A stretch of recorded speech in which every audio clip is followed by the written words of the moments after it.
Hey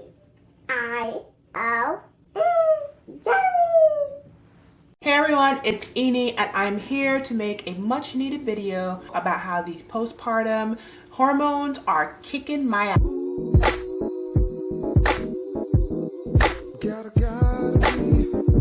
It took me a really long time to convince myself to even film this video because I am back in the job market after 2 years plus of being a stay-at-home mom to my son who has special needs. You have to keep in mind what you put out onto the interwebs. My need to help others, especially women that need to see a Black Christian female talking about mental health issues online and need that person to have a face, is going to trump my fear of it affecting me in any sort of way. If somebody thinks this is a bad topic for me to be covering online, I probably don't want to work for them anyway. My son is going to be 2 years old in a month. Can you imagine? I breastfed for a year. It isn't until you finish breastfeeding and then you stop that your hormones start getting an opportunity to re-regulate back to a new normal. And there is just a whole bunch of foolishness going on back here. My period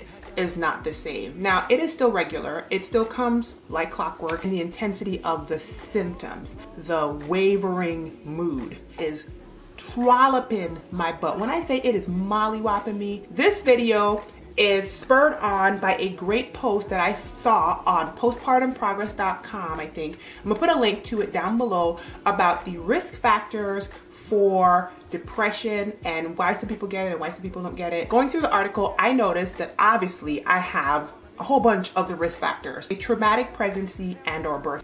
My son was born with spina bifida. It was horrible the way I was told. The doctor was not very nice to me in telling me because of my age at the time. And the entire experience was, let's just say I wouldn't wish that on my enemy. Stressful emotional experience around pregnancy and early child rearing. Well, yeah, because now I have a son that has all these special needs. I'm a first-time mom. I don't have a lot of experience with children, so that is extremely stressful. Lack of social support. I have an incredible group of friends, but they included in this category being far away from your family and kind of feeling like when you need somebody, you can't call on them. And I did share with you guys in another video that I'll put down below the whole childcare thing and how it's kind of like weird and funny. Family history of mental illness, check. Perfectionist personality, check. I would have never thought that this would be so bad 2 years after I gave birth to my son. I got pregnant when I was 35, I believe, and I had my son right after my 36th birthday. Age, predisposition to depression, stressful pregnancy, traumatic pregnancy, stressful early child rearing and current child rearing, raising a special needs child, first-time mom, adjusting to being a stay-at-home mom. The question isn't how I got low. The question is, how could I not? You know what I mean? Because the factors are just all there. So here is what I've been doing, which is the entire point of this video, and the entire point of me putting my business in the streets. First thing I did, beyond weeping, wailing, and gnashing of teeth, is I called my primary care physician and I made an appointment to have a physical. And I had a whole blood workup done. There could be a medical reason why I feel the way I do, with no energy, low mood, all that stuff, irritable, blah, blah, blah. There is not. Apparently, I am the picture of health, which is a yay boo situation because obviously who wants to be sick, right? But even the levels that I thought would be low were not low. Or the next route that I decided to go was to like a mental health professional. And so that's your counselor, your psychologist, your psychiatrist. Well, talk therapy is great to me.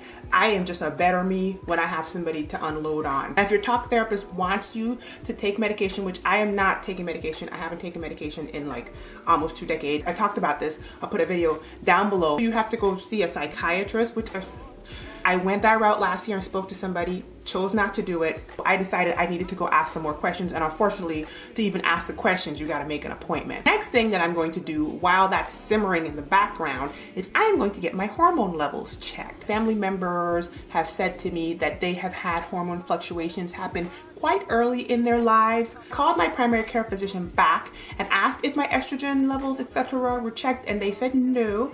And so I'm going through the route of a natural health doctor right now, who I have used in the past and I'm going to do like a long-term, I think it's like a couple weeks long, saliva testing type dealie, because I feel a little hopeful now that my estrogen levels or my hormone levels might just be wonky, and that I don't have to go take any medication, because I don't want to take no medication. I'm just trying to exhaust all avenues of finding a solution. So anyway, I just feel like this video will help someone, and that is why I am making it.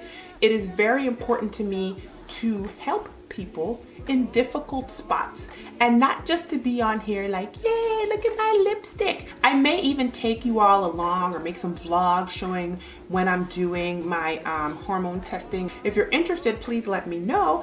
And if you have any questions about any of the stuff that I talked about in this video, please feel free to leave a comment down below and I will do my best to answer them. I am not a professional, okay? I am just a regular old chick that is dealing with life as it comes to me and hoping that my story will help others, and I will overcome by the blood of the Lamb and the word of my testimony. I will see you in the next video. Don't forget to thumbs up or leave me a comment if you want to say hi. All right, bye y'all.